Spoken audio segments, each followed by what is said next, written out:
Good morning, everybody. Welcome to the Loan Officer Breakfast Club. It's a fabulous, fabulous Thursday in the month of July, 2025. Can't wait to get today started because, of course, we've got the amazing Owen Lee in the house. Can't wait to hear what's going on up on the hill, as we like to say it, right? Up on the hill. Always interesting stuff.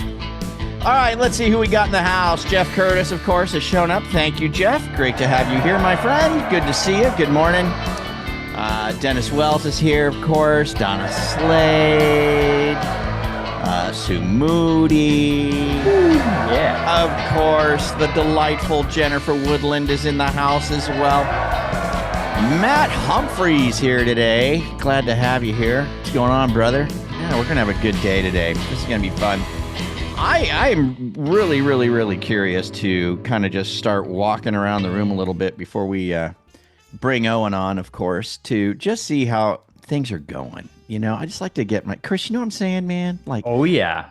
You know, get the finger on the pulse. Mm-hmm. You know what I mean? As it were.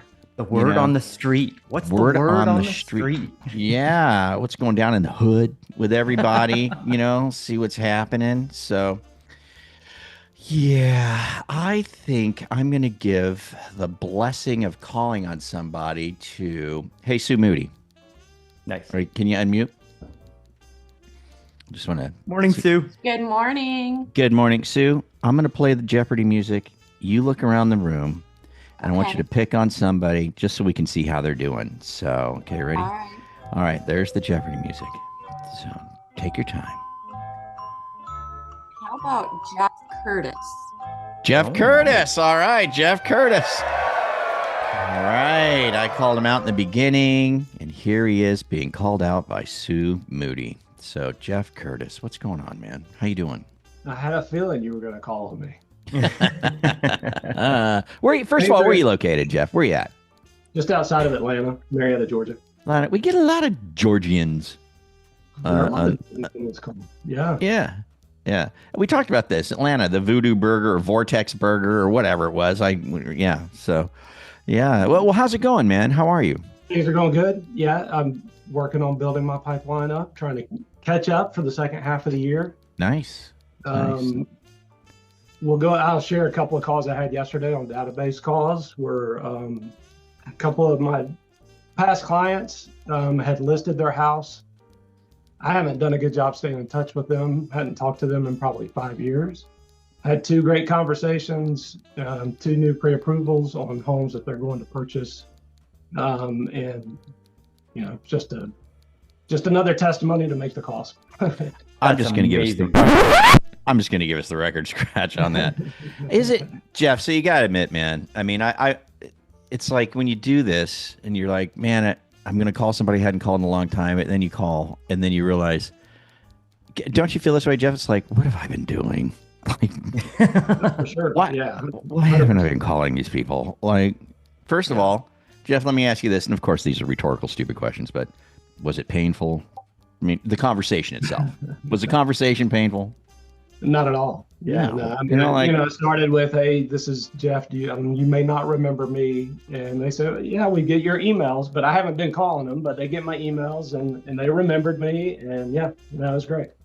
It's interesting that you say they get your emails because you may have heard my story. Same thing when I got coaching many years ago through the Brian Buffini, and he told me you got to call your people, right? And I was calling people, and I was really hurt when I discovered that I lost deals. You know, like I'd call somebody and go, "Oh, Frank, hey, what's up?" They're happy to hear from me, you know, and they're like, I was like, and they go, "Oh," I'm like, "What?" They go, "Oh man, I just did a deal." Oh, and I'd ask them, Jeff. I said, "Well, I send you something in the mail." I was doing mail or snail mail. I said, "I send you a mailer. Do you get my mailers?" They go, "Oh yeah, no, we've been getting those." So, but they didn't think to give me a call just because I wasn't the one. You know what? I always asked them too. I'd say, well, for about the 6 or 7 that I found that, you know, didn't do business with me, I asked, I'm just curious, if you get my stuff, like, why didn't you call me? And the answer always was, I swear, Jeff, and to everybody else, every answer was, I don't know. I was just talking to this other guy. Yeah. That's what it was. Yeah. Yeah, they knew me, they got my stuff, all that stuff, but they were having a conversation with somebody and it led to an application with somebody else, you know? Yeah. So really just proves to us that, and Jeff's call absolutely proves it. What if you didn't call him, Jeff? You think you would have got those? Well, one of the calls was moving to another state. He didn't realize I could do business in a different state. So you would not have gotten that deal. Would not 100%. Well, and I don't have it yet, but I plan to get it. So well, yeah. Well, at least you're in the hunt, right? Absolutely. At least you're on the playing field now, right? Oh, yeah. Whereas before you weren't even a consideration, you know, and that's the way it is. So I got a question, Frank. Jeff, were you inspired by Monday and Tuesday on the Breakfast Club about talking about refinances and getting into the database? Is that part of the reason why you made the call, or are you talking about refinances while you're making your calls? Well, I think that is helpful to have that front of mind. I mean, the reason I was calling them was because I knew they had their house listed, and I had been putting off calling them. They and their house had been sitting there, so it was a combination of trying to call them to see what I could do to help them move their house, and then just let them know that I can help them with their purchase. That's awesome. But yeah, I mean, the refinances, same thing. I'm having calls with other people with that at the front of my mind for sure. Hey, Jeff, can I ask you a question? Yes, sir. How did you know their house was listed? Well, we have an alert through our through home like a trust engine or sales boomerang both. So I use trust engine both. Total Expert, stuff like that. Yes, exactly. Love it. Yeah, man.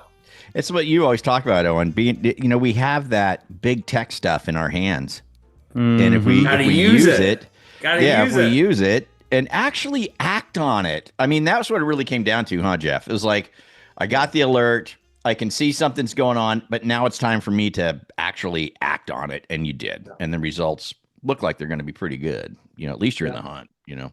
Absolutely. Well, that was cool. Thanks, Jeff. And thanks, Sue Moody, for, picking on a good guy. Good one, Sue. You know what? I liked it so much, Sue. And we've got just one more minute here. I want you to pick another person. You're a good picker. All right. So go ahead. Pick somebody else. Come on. Well, because I am a huge Santa Claus fan, I'm going to pick Claus. Awesome, Mr. Claus. Yes.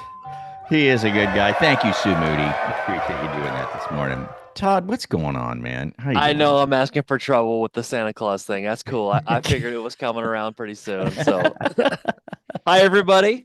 Happy Thursday. Yeah, man. I got to spotlight you, brother, because I really enjoy your vibe too, man. It's a great vibe, bro. You are wise in your approach. For not saying anything smart, I sure do look it, right? Oh, what's happening, bro? Got to win for us. Give us something good. I do. I'm getting stuff done win, not a actual loan win, but the getting stuff done win is I just updated all of my realtors to make sure everybody's qualified, going through them again on a spreadsheet, dumping them into the CRM, and getting busy on Monday. So nice. That's what I got going on. Nice. Big project. Got 4,000 realtors. It? Yeah. Wow. Okay. Yeah, that's a lot to kind of go through and sort it out. But you got to do that stuff. It's something, right? I mean, at some point you got to take the time, or you're just spinning your wheels, brother. Spinning your wheels, man. Yeah. Good stuff. Well, congrats, bro. Do you have a naughty list of realtors? Come on. I have an other list. The naughty list. I love it. No, we try to keep things fair. You know, the Claus family has been doing things the right way since the beginning of time, and we're not gonna mess with the process. Yeah, you're good for you, my friend. Integrity, keeping with the family ways.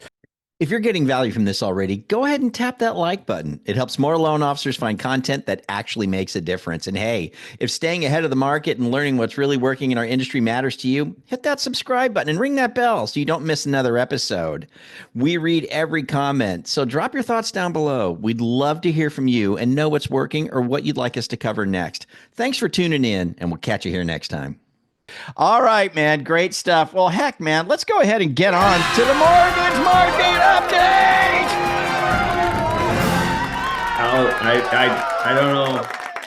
I don't know what to say, Frank. I don't know how to follow a member of the Claus family. It's impossible, dude. It's impossible.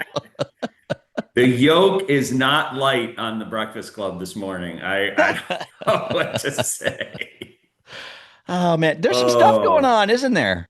Isn't there there things? is a There's lot stuff of stuff cooking, going on. right? Yeah.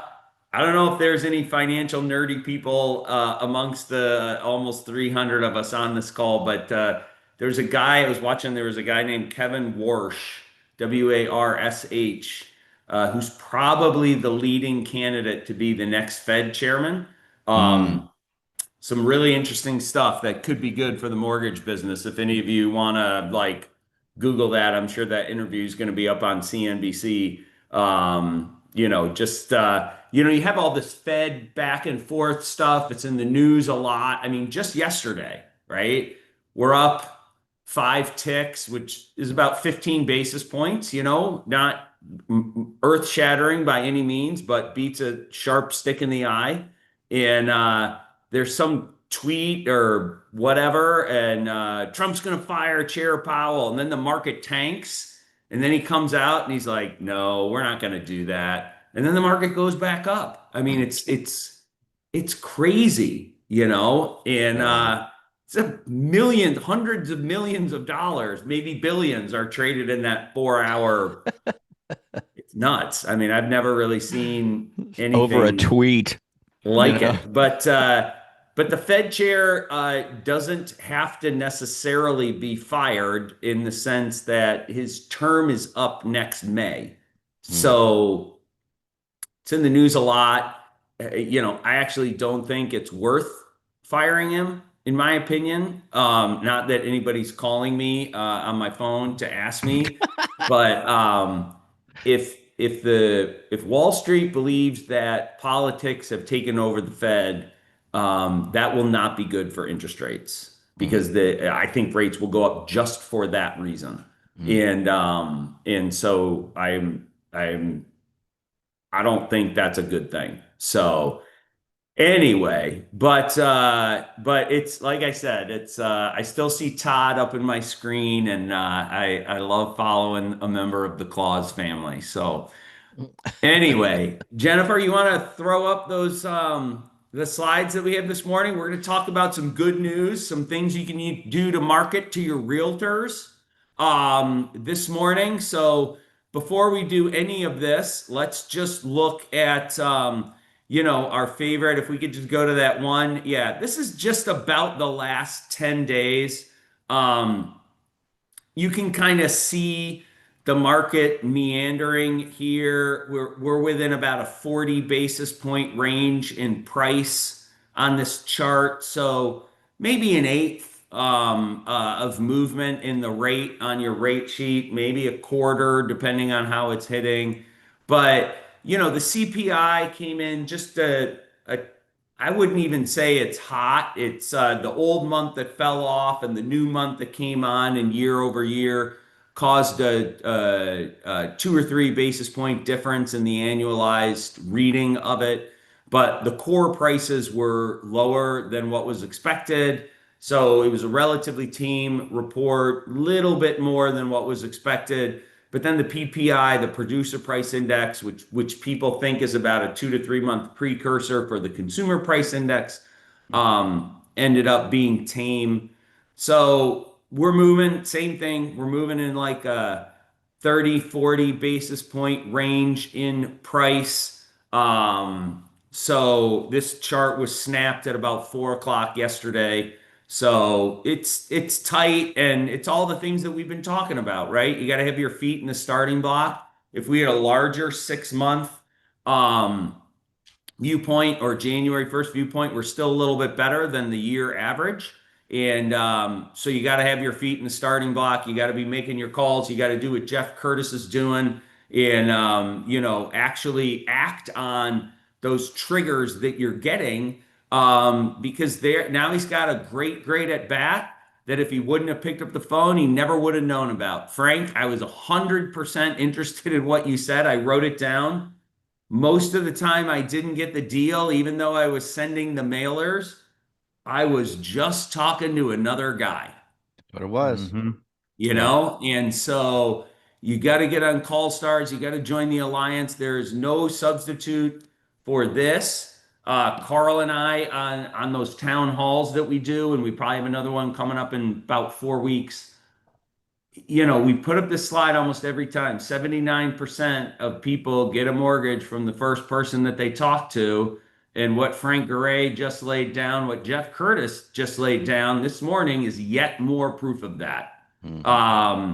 So, we got to keep doing it. I think interest rates, we got a shot that they could be supportive of our efforts for the last 5 or 6 months of the year. But what's going to drive your business is this thing, right? Whoops, sorry, right here. So anyway, Jen, if we could go to the next slide. This is a little bit of fun that I was talking about. These are just headlines I grabbed from yesterday. Trump denies plan to fire Powell after floating the idea to lawmakers. Dow falls, yields rise after inflation picks up. Not really. That's just the year over year. The core was relatively tame. The news does affect our market, but within a range. And the volatility is going to stick with us. Next Fed meeting is in about 10 days on July the 30th. No action is expected. I'd be shocked if we got any kind of rate change at the end of July. I think maybe September, there's going to be about a 6-week difference between the July meeting. Remember, the Fed meets, I think, 9 times a year. So occasionally they skip a month. They're going to skip August and they'll be back at it in September. I think we might get a cut in September. So we'll see. But hey, if we could go to the next slide, I've got some other things to share aside from just the market. So when we spoke about all the things that have been happening in the market lately, one thing we need to double back on and touch on is, President Trump's one big beautiful bill. So a lot of people, including myself, thought that this would get done in September. It's relatively early in the year.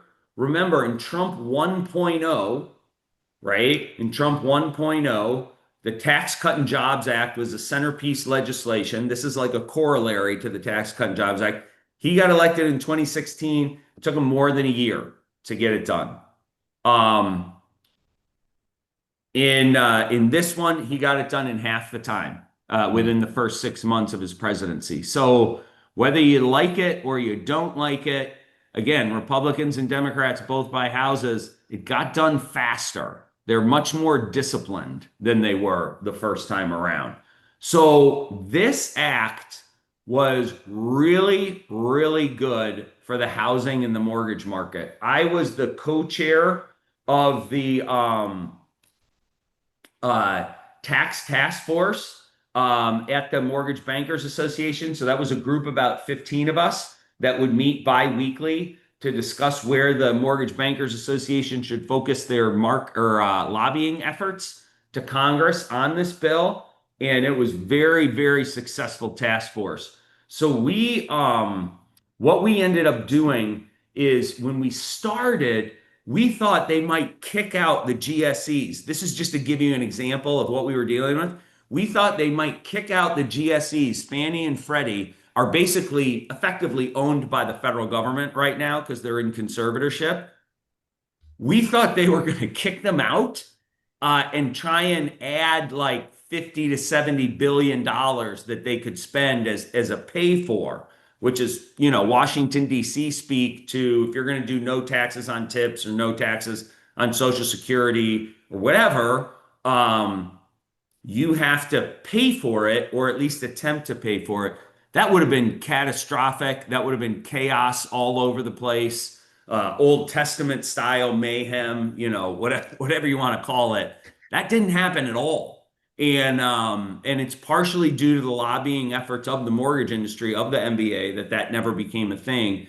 But I just want to go to this next slide so you guys can Google this stuff. I couldn't find a good example that would allow a lot of white space that you could put your information on to give to your realtors.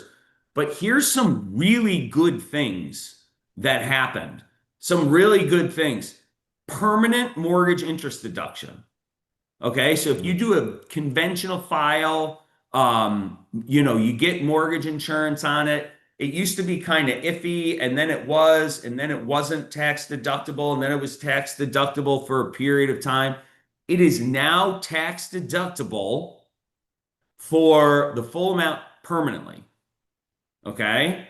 So what that means is if someone's got $400 mortgage insurance payment every single month and they're in a 33% tax bracket, $133 of that is now tax deductible. Their effective rate on that is $270, not $400. Wow. You need to be talking to your borrowers about that. You need to be talking to your realtors about that. What else happened? Permanent $750,000 cap on mortgage interest deduction. So that actually got increased from 500,000 to 750,000. That's a huge victory.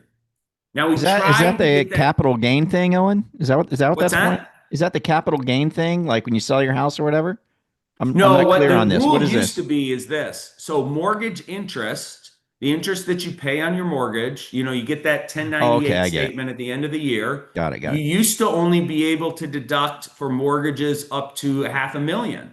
Ah, Well, there's a lot of people on the 300-ish people that are on this call that regularly do mortgages 450, 500, 556, 657, 750, especially if you're in Virginia or the Washington, D.C. area, California. Philadelphia, New Jersey, New York, California for certain, many parts of Washington state or whatever. These are average loan amounts now. Chicago, and certainly Miami. And these are now fully tax deductible up to $750,000. So they increased that by 50%. So if someone is buying a house, a $900,000 house, and getting a $700,000 mortgage, that last 200,000 is now fully tax deductible, and it used to be capped at 500,000. That's something you should be educating your realtors about. Position yourself as the experts that you are. That is now permanent. So that's a huge, that's a 50% increase in the tax deductibility of mortgage interest, let alone if you have a $700,000 mortgage that also has mortgage insurance. It's a huge victory for your borrower. You got to be talking to that about people. You got to be letting people know, that would be a perfect thing for Jeff to talk about the person that just listed their home. Awesome stuff, right? Position yourself as the expert that you are. The last one, SALT deduction cap temporarily raised. In high tax blue states, and again, not being political, this is just, this was pushed by people in California, New York, New Jersey. The SALT, S-A-L-T, which stands for local tax deduction, state and local tax deductibility, was raised from $10,000 to $40,000 for 5 years. Okay. That was a huge deal cut to get moderate Republicans to vote for the big, beautiful bill. That's something you need to be talking to your realtors about, especially if you're in a high property tax state. This is a win. More people will itemize the deduction on their tax return. So this is just some action items for you to educate, your people. That's one of the things that we can do to differentiate ourselves for the 300 people on this call being a little bit better or a lot of bit better than the average loan officers, to educate them. So you guys should be talking about this. Again, feel free to use these slides, Jen, if you want to put the slides in the chat. You can use these, but I would just Google it and try and find a news article singularly. That'll give you a little bit more white space to put your information in. So, but really good stuff. That one big beautiful bill, large victory for the mortgage industry, large victory for housing. But you got to educate, because our victories were not obvious, but they're definitely there.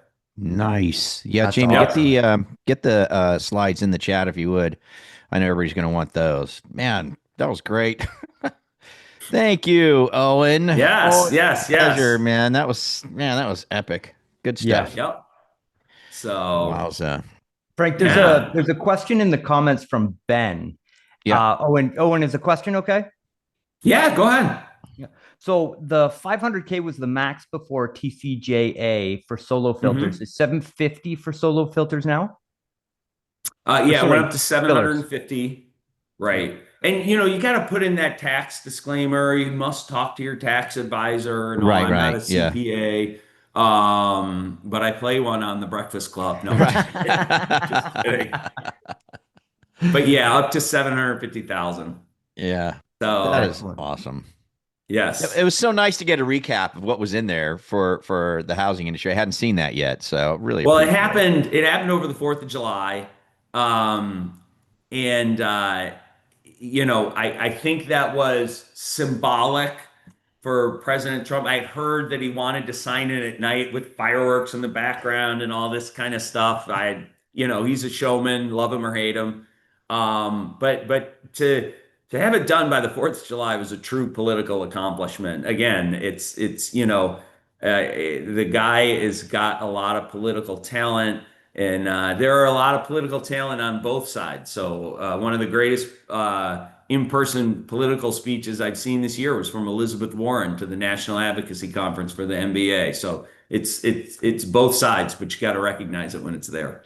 Hey, Owen, questions in there. Does this all go into effect immediately now that it's signed? It's like as of today, this is all in effect For this tax filing year, yeah, for 2025. for 2025. So if you buy a house tomorrow with $625,000 mortgage, you should be It able to applies. deduct that tax for the last 4 months of the year, 5 months of the year, whenever you close. Wow. So, All right. Hey, Jamie, drop the slides one more time.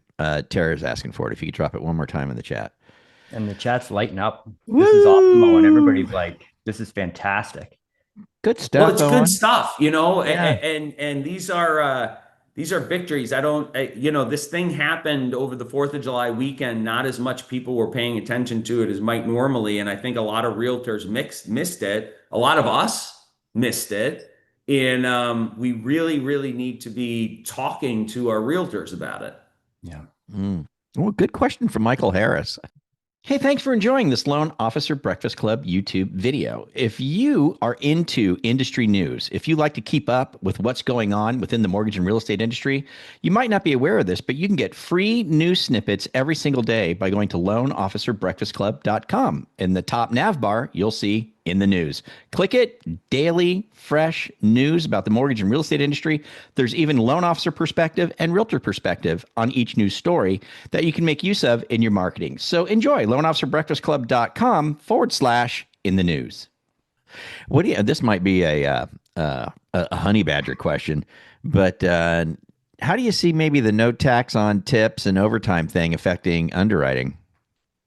Interesting question. Well, I mean, it should be able to increase the amount of income that you're able to use, right? If you used to have to pay 20% taxes on those tips, and now and so many of the tips, when we lived in 25 years ago, almost all the tips were in cash, right? And now they're, Visa, MasterCard, Apple Pay, God forbid we not pull this thing out to do one of those payments. Like Chris Johnstone's like, cash, what is that? Is that something the Flintstones used, or whatever?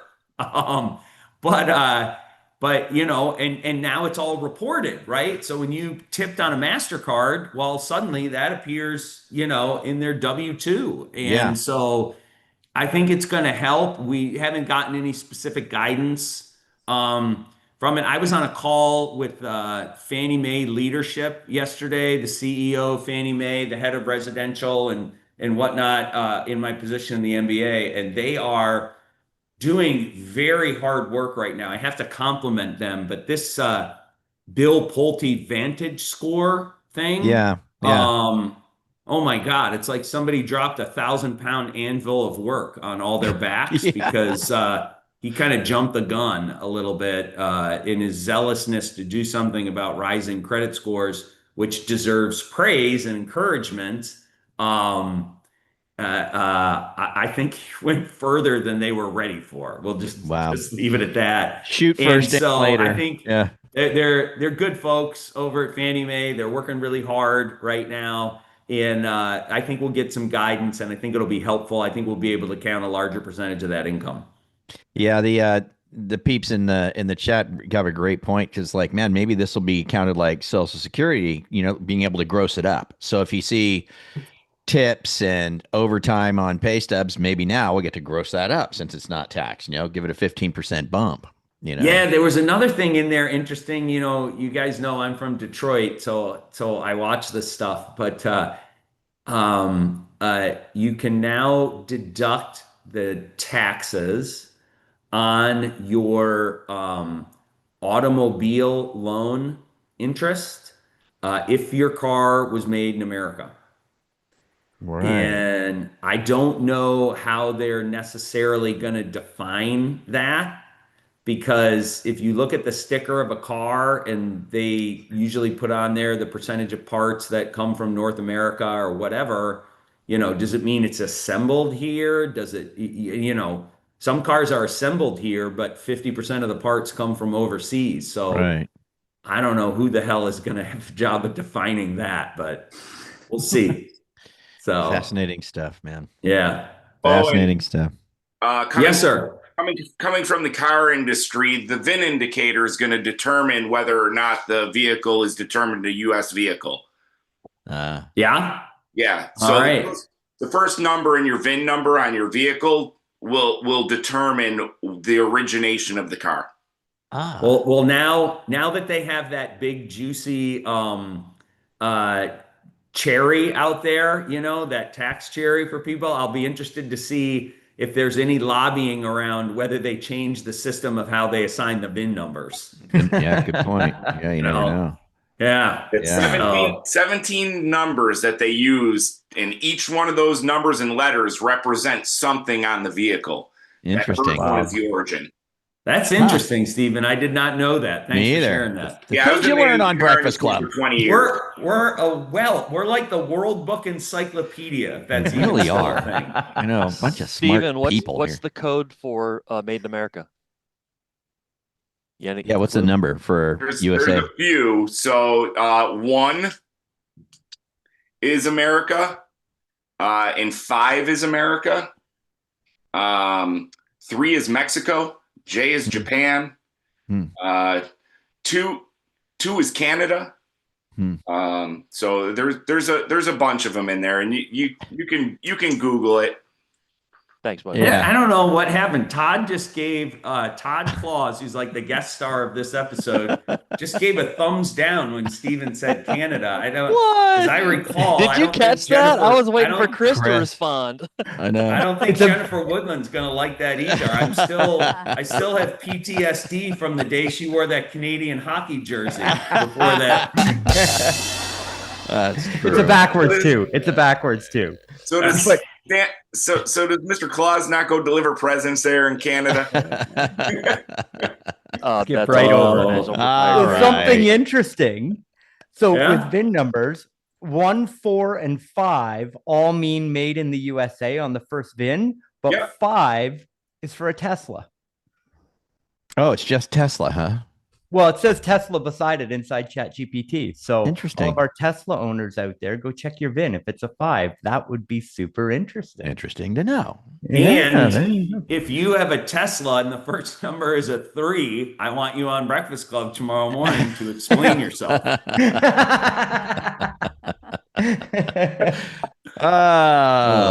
Owen Lee, thanks, man. We are so blessed and privileged to have you on every week, brother. We are so grateful and thankful. I man. love it. It's I love this cool. meeting. And Yeah. seriously, everybody, take that information, talk to your realtors about it.